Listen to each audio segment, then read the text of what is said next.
There are places where myth doesn't just live in a story. It lives in the angle of a stone, the path of the sun, and the way a crowd holds its breath at dusk. On certain days of the year, at the Great Pyramid of Chichén Itzá, something strange appears. A chain of shadows that looks like a serpent sliding down the stairs, as if the monument itself is waking up. People call it the descent of Kukulkán, the feathered serpent of the Maya. But here's the twist. The real Kukulkan isn't only a god you can point to. He's also a symbol that traveled between cities, between peoples, between worlds. And once you see what Kukulkan really represents, you'll understand why the Maya carved him into stone and why he still slithers through our imagination today. Who is Kukulkan really? Let's start with the name. Kukulkan, often written as Kukulkan, basically means feathered or plumed serpent, a creature that shouldn't exist in nature, a snake of the earth, wearing the sky. And if you've heard of Quetzalcóatl, the famous feathered serpent of central Mexico, your brain might immediately go, oh, so Kukulkan is just the Maya version. That's close, but not quite. Because feathered serpent isn't a single character with one fixed biography. It's more like a powerful idea that shows up in different languages and different regions wearing different masks. In the Yucatan, that mask is Kukulkan. Among the Quiché Maya, you'll hear of Kukulmats. And in central Mexico, yes, Quetzalcóatl. Sometimes these figures overlap. Sometimes they're treated like equivalents. Sometimes they're not.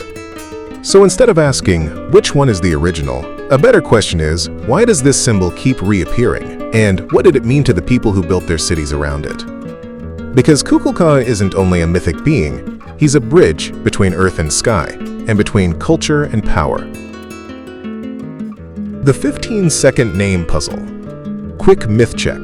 Kukulkan is the feathered serpent in the Yucatan. Kukulmats is a feathered serpent name in Quiché Maya tradition. Quetzalcóatl is the feathered serpent in Nahuatl-speaking central Mexico. Same core symbol, different regions, different stories, different purposes. Why a feathered serpent at all? To understand Kukulkan, you have to understand why the feathered serpent is such a powerful symbol in the first place. A serpent belongs to the ground. It slides through roots and rock and darkness. It disappears into caves. It moves like water. It feels ancient. Feathers belong to the sky. They belong to birds, to wind, to height, to the realm of storms and sun. Put them together, and you don't get a normal animal. You get a contradiction, a message.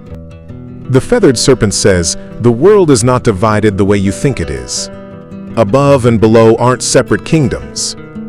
Sky and earth aren't enemies. They're connected, woven together, and something can travel between them. So Kukulkan becomes the perfect figure to represent movement and connection, between worlds, between seasons, between cities, even between peoples. And that's why Kukulkan shows up not just in mythology, but in architecture, in politics, in the language of power. Because when a ruler or a city aligns itself with Kukulkan, it's not only saying we worship this god, it's also saying we control the bridge. And nowhere is that more obvious than at Chichén Itzá. Chichén Itzá, the city that made Kukulkan famous. Chichén Itzá is one of those places where history and myth blur at the edges. It's a Maya city, yes, but it's also a crossroads city. Its art and architecture show a mix of influences that tell you this wasn't an isolated kingdom in the jungle. This was a place connected to trade routes, ideas, and political currents moving across Mesoamerica. And in that environment, Kukulkan becomes more than a spiritual presence, he becomes a statement. A feathered serpent carved into stone isn't only decoration. It's a banner. It tells visitors and rivals, this city belongs to something bigger than itself. This city speaks the language of cosmic legitimacy. This city is aligned with order, sky and earth in balance. So when Kukulkan appears again and again, on stairways, columns, reliefs, it's not just about belief. It's about identity, authority, and the power to make your city feel inevitable, like it was meant to stand there. And then we reach the monument that turns Kukulkan into an event. El Castillo, the calendar, the crowd, the serpent. In the center of Chichén Itzá rises the pyramid most people know by sight, even if they don't know the name, El Castillo, also called the Temple of Kukulkan. It's symmetrical, stepped, almost mathematical. And you'll often hear something fascinating, that the pyramid is built like a calendar. 4 stairways. Each stairway commonly described as 91 steps. Add them together, include the platform at the top, and you get 365, a stone echo of the solar year. Whether every detail was meant as an exact count or not, the message is clear. This building is about order, about cycles, about time made visible. Now comes the moment everyone remembers. Near the equinox season, as the sun lowers, the corner of the pyramid casts a series of triangular shadows onto the balustrade of the northern staircase. The shadows line up, segment by segment, like the body of a serpent. And at the bottom of the staircase are carved serpent heads, waiting. So the illusion becomes a complete creature, a shadow body descending into a stone head. It looks like Kukulkan is moving. It's dramatic, it's beautiful. And yes, people gather to watch it, because it feels like the past is performing for the present. But here's the honest, important nuance. The effect isn't a single instant that only happens on one day like a cosmic light switch. It appears across a range of days when the sun's angle is close to that equinox pattern. So whether it was engineered as an exact, quote, equinox ceremony, or as a broader seasonal spectacle, the point remains. The pyramid turns sky into story. It takes sunlight, something no human controls, and makes it look like Kukulkan has arrived. That is religious theater, architectural genius, and, very likely, political power all at once. Because if your city can make the heavens cooperate, what does that say about your rulers? And that leads to a deeper truth. Kukulkan isn't just a god people prayed to. Kukulkan is also a tool. Mythbuster, was it all planned? So, did the Maya build the pyramid specifically to summon a serpent on the exact equinox? The shadow effect is real, but the interpretation is debated, because the effect can be seen across multiple days near that season. Either way, the takeaway doesn't change. The monument transforms astronomy into authority. Kukulkan as a political technology. When you hear mythology, you might think of bedtime stories or ancient poetry.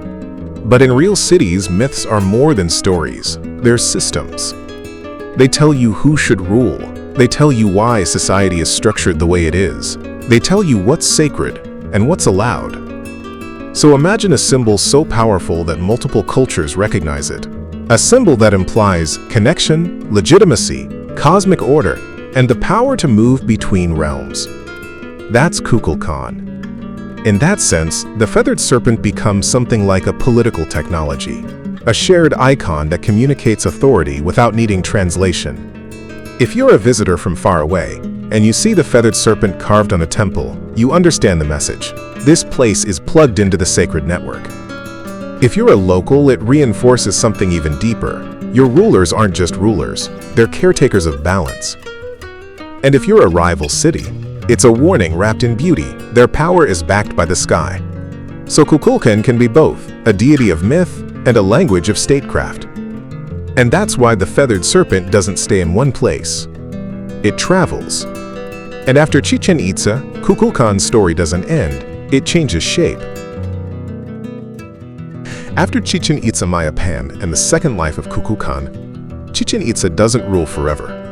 Cities rise, cities shift, cities fracture, and new centers take the stage. In later Yucatan history, Mayapan becomes one of the major powers, and Kukulkan remains part of that world, still present as a sacred symbol tied to authority and civic identity. And this is where Kukulkan feels even more like an institution. Not just a carved serpent on a stairway, but a name that carries weight in politics, in ritual, in memory.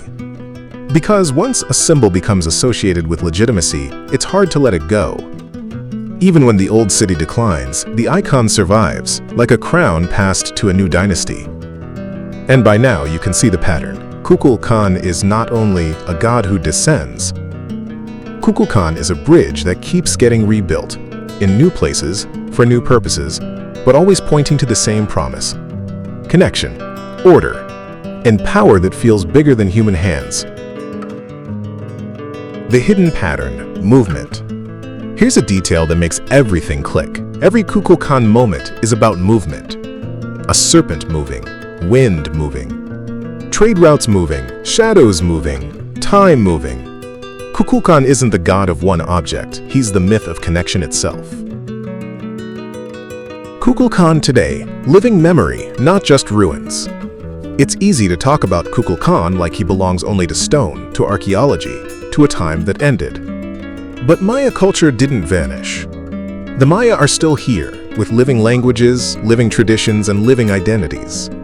And stories of powerful serpent beings, feathered, sacred, world-bridging, continue to exist in different forms across communities and regions. That means Kukulkan isn't only something you visit, he's also something remembered. And even for people who encounter Kukulkan through tourism or history books, the symbol still works, because the feathered serpent speaks to something human and timeless. The desire to connect the worlds we live in, the visible and the invisible, the earth and the sky, the past and the present. Takeaway.